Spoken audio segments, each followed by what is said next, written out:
Hey guys, it's Mary here. Welcome back to the channel. If you're watching this video, probably you're planning your first trip to China or you're planning to relocate here. In this video, I'm going to share with you 10 things you need to know before you come here, such as how to avoid problems with police, why Chinese people will touch you in public, and a lot more. So let's go.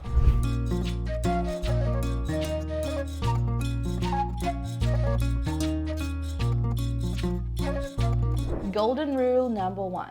If you see that someone is not well on the street, they're in a car accident or they collapsed, you should never ever approach them. I know that back home you would call the ambulance and you would provide the first aid, but in China you would see that Chinese people would never ever approach the person who is not well, and here is a big reason why. There is a lack of protection for helpers. Back in the days in 2006, there were multiple cases when people faked accident, and people who helped them, those strangers, they were sued for helping them, for harming them. So by approaching someone and helping them, you may end up being in a court and you may end up being accused of doing something wrong. So if you want to avoid any legal problems, just do not touch anyone.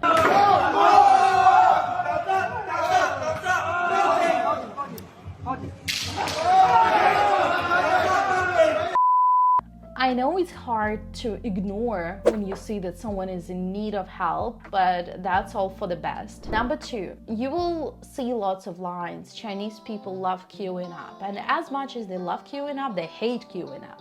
So what I mean by that, you'll see queues everywhere, you'll see lines everywhere, but you'll also see lots of grandmas and grandpas cutting the line, pushing you, and make sure you don't tell them anything. It is a big part of their culture, and younger generation, they know that they shouldn't behave like this, but older generation, it's very hard for them to change their behavior, so they're gonna push you, they're gonna, cut the line and just ignore it. Out of the way! Nobody else matters! All right, you made it. Now, rule number 3, if you don't want to look silly, avoid wearing a green hat. Green hat means that your partner, your wife, or your husband cheated on you. If you don't want Chinese people to start staring at you because you're a foreigner in a green hat, just avoid buying it. And you'll notice that all shops here in China, they do not sell green hats. If you practiced a few Chinese phrases, that is great. You'll get a lot of respect from Chinese people. So even if you say just 谢谢, something like ni hao, like something basic. So be careful, keep the balance of speaking Chinese, but not too much, because once they hear you can say thank you, they think you're fluent and they'll try to have a conversation with you. And when Chinese people have a conversation with you, be ready that they're gonna ask you questions like, what do you do for a living? The reason they want to ask you because they want to know how much you earn. And Chinese people are very curious about what other people do and how much money they earn. So the next question after what do you do is going to be, how much money do you earn? And in China, it is an absolutely normal question to ask someone, how much money do you earn? Even at my workplace, my Chinese colleague often asks me like, oh, how much were you paid for this marketing activity, or how much were you paid for that? Wow, wow, we have a non-disclosure contract. But anyway, in Chinese culture, that is normal. Another thing they're gonna ask you if you're approximately 30, 35 years old, they'll ask you, where is your husband? Are you married? Or why you're not married? Do you want to have kids? When are you going to have kids? So all those questions that are considered to be a bit rude, inappropriate, and none of your business, Chinese people will ask you, and they'll ask you not because they want to judge you or anything, just because it is normal in their culture and they're just curious to know more about it. I don't know why they need this information, but they need it for some reason. Number 5 is pretty simple. Try not to engage in any political conversations. And from my experience, a lot of people who come here for the short term, they come with the idea of educating Chinese people what is right and what is wrong when it comes to politics. And a lot of people from Western countries, they cannot stay neutral. They're incapable of talking respectfully about politics. So if you have your opinion about Taiwan, Hong Kong, or Uyghur, or whatever, just keep it to yourself. Chinese people, they always like talking about politics, But as much as they like talking about politics, again, it is more like curiosity. They have their opinion, you have your opinion, but do not try to, clash or try to, prove what's right, what's wrong, because then you may end up going to the police or something. They can report you. In China, there are lots of noises on the streets. People are talking really loud, they're walking really loud, they're watching movies really loud. But another thing they're doing really loud is clearing their throat and spitting out the phlegm. And honestly, this is something that takes ages to get used to. So if you're not okay with that, and I'm pretty sure majority of people are not okay with that, just be ready to ignore it. Because if you try to approach these people and tell them, hey, could you please not do it?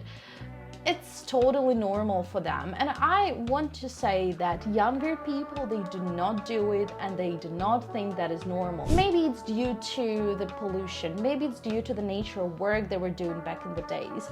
So mainly elderly people are doing this. So we do not try to educate elderly people. And I know how horrible it is when you're having a cup of coffee in a coffee shop and then someone is like, and spitting right next to you. It is absolutely horrible, but this is something that you have to accept and you can do nothing about it. If you were coming here, you will have to learn how to use chopsticks.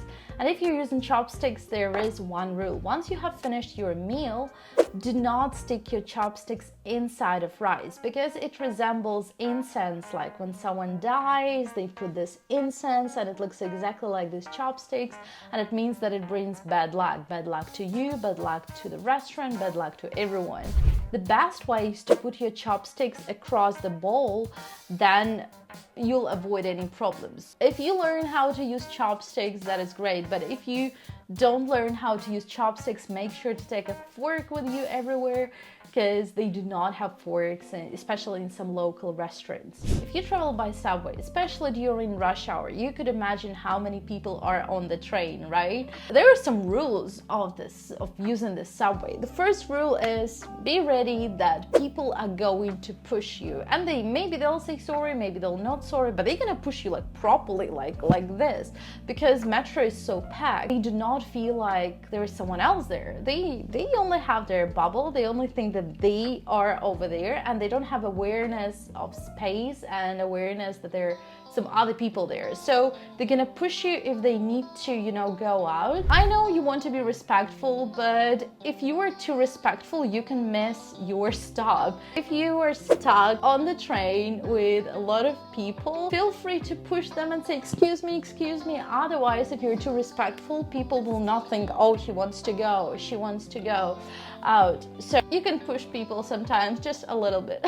A lot of people ask me why Chinese people stare at foreigners.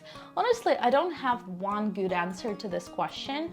Part of the reason is probably because some of them have never ever seen foreigners before. Another one is because we look so different to them, so they always say, oh, foreigners are so beautiful. If you're a person of color, be ready that they're gonna admire you.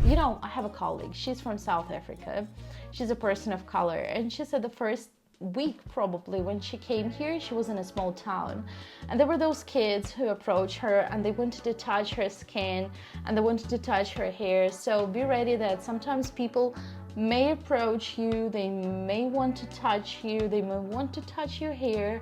And again, this goes back to they do not have this awareness that you may not like it. There are no boundaries. So it's up to you to reject, because I think when people want to touch you, that is too much. But be ready that they'll take pictures of you. They maybe secretly, maybe with your permission, they may want to take selfie with you.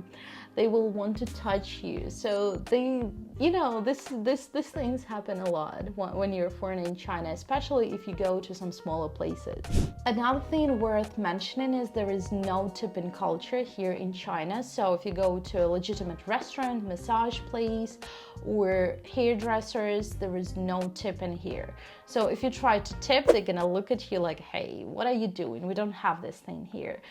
Obviously, if you go to some like dodgy massage place, maybe they'll offer you to tip, but I've never been to places like this, so I can't tell you for sure. Last but not least, it's quite normal to see people trying to haggle with vendors, and they love it, to be honest. So obviously, if you go to some expensive shops, nobody's gonna haggle there. If you are on the street and they come to you with this business card and say, hey, I have like a Gucci bag over there. So I had a situation like this. Went to the shop, I was just curious to take a look. I took a look, and then we were leaving, and then they were like chasing us with this calculator saying, what about this price? What about that price? And yeah, so people love to bargain here, and it is part of the culture. So if you love to bargain, feel free to do it. It is part of Chinese culture and it's not offensive. I hope that this information will make your trip a lot easier here, and you won't be scared to push people, or you'll understand why they're taking pictures of you, or simply you won't have any problems with the police if you see an accident on the road. If you have any questions, let me know in the comments. Thanks for watching this video and have a nice trip to China. See you later. Bye.